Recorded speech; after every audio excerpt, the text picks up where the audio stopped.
Hi there everyone, it's Isaac here and welcome back to episode 11 of What's Going On Here then. So last week I didn't go over the scores, I talked about the Super League.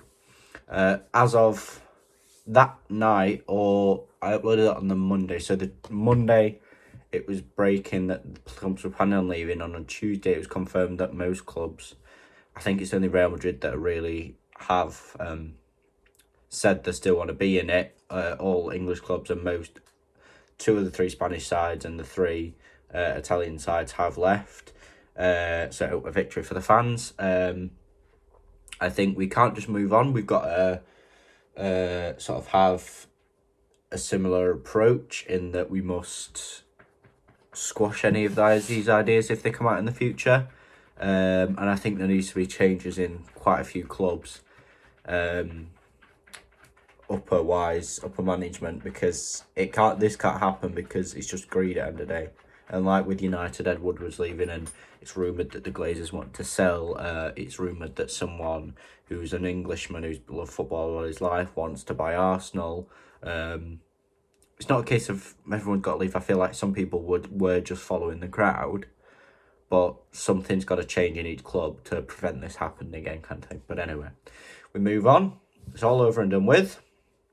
Well, obviously, I'll talk about Leeds United 1, Liverpool 1. The Leeds United players were wearing a shirt to try and sort of say, you must earn European football. It's not, you can't just buy your way into it. And football is for the fans, not for any monetary. I know you get money out of it, but that's not the main reason football is. Liverpool once again dropping points, not doing well. I'll talk about the table in a minute. Chelsea 0, Brighton Hove Albion 0. I watched the last about 30 minutes of this game.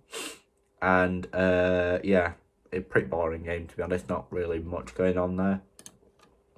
Wednesday, these games had to be played because of the Carabao Cup final, which I'll get onto in just a second. Tottenham Hotspur 2, Southampton 1.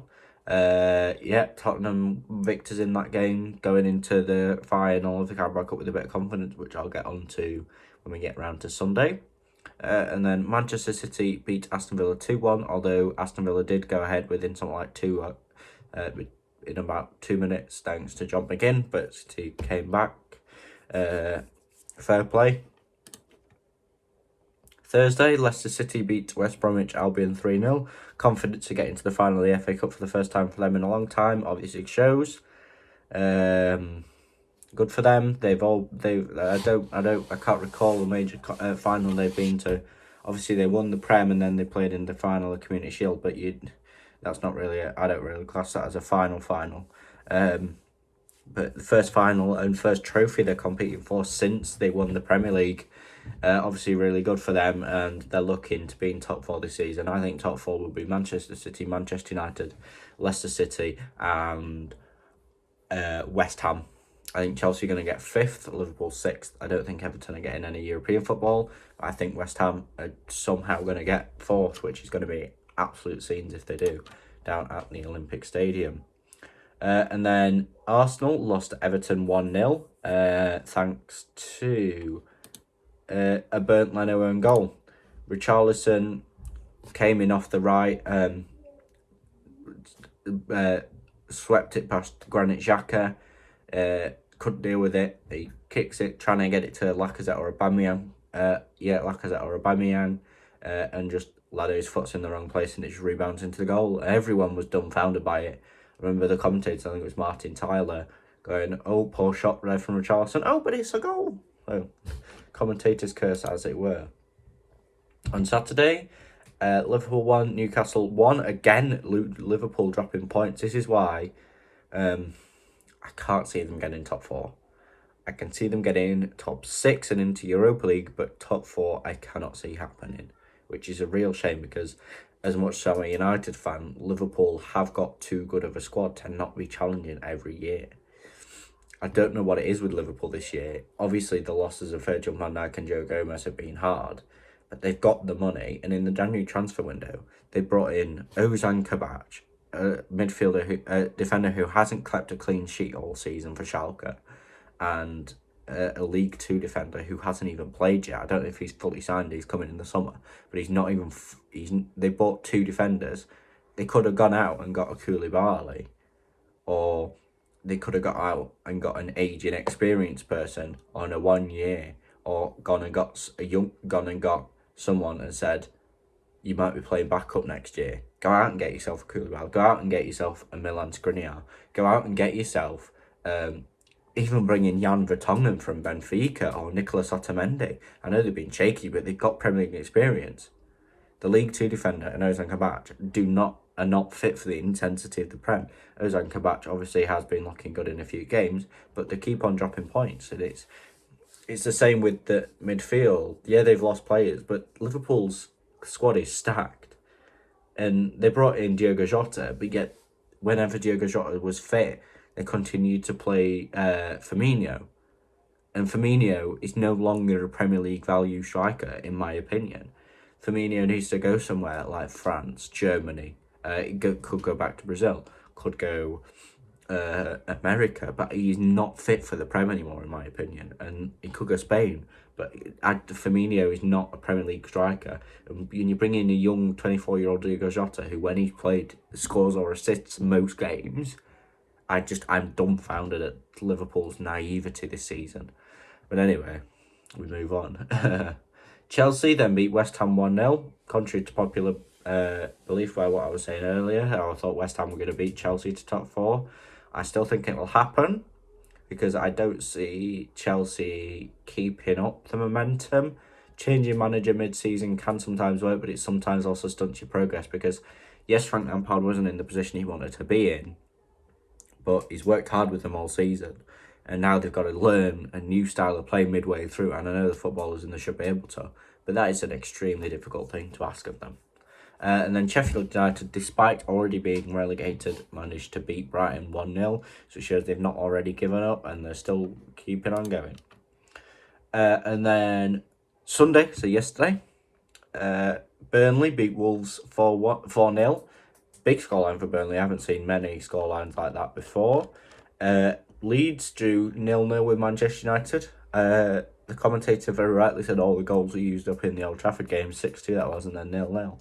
But clean sheet for both teams. I watched the game. It wasn't spectacular. It's a pretty lackluster game where both teams look tired. I think both teams have had a week off, and they've gone. United usually play Thursday, Sunday, and Leeds sometimes play midweek with cup competitions. Or no, they don't. Sorry, Leeds just play weekend because they got knocked out of the competition. But Man United is playing Thursday, Sunday, this high intensity, and they've got to be fit at all times. But obviously, we're not having Europa League, but that is back this week, so we see some sharpness come back. Aston Villa drew with West Bromwich Albion at 2-2. Aston Villa were 2-0 up at one point. Dropped points, quite disappointing. And then the big game was Manchester City versus Tottenham in the Carabao Cup final. Manchester City were victors, as expected, 4th time in a row. So yeah, let's go over the table. Manchester City in first, 77 points. They need 2 more wins from their remaining 5 games to secure their league title. Manchester United 10 points behind on 67. However, if Manchester City lose their remaining 5 games and United win 4 and draw 1, Manchester City would likely still win it because they have a plus 16 goal advantage, but that could go down if City lose and United keep winning. So, in my opinion, City have won it, but there could be an absolute explosion on City's end, and they just falter. Leicester City are on 59 points with a game to play, so they could possibly go up to 62. Be 5 points behind United. I suspect the top 3 will be City, United, Leicester. I don't see that changing. Top 4th is Chelsea on 58 points. West Ham on 55. Again, I see West Ham getting 4th, and if they don't, I see them being respectable and going as winning most of their few games that they've got left, or at least drawing them.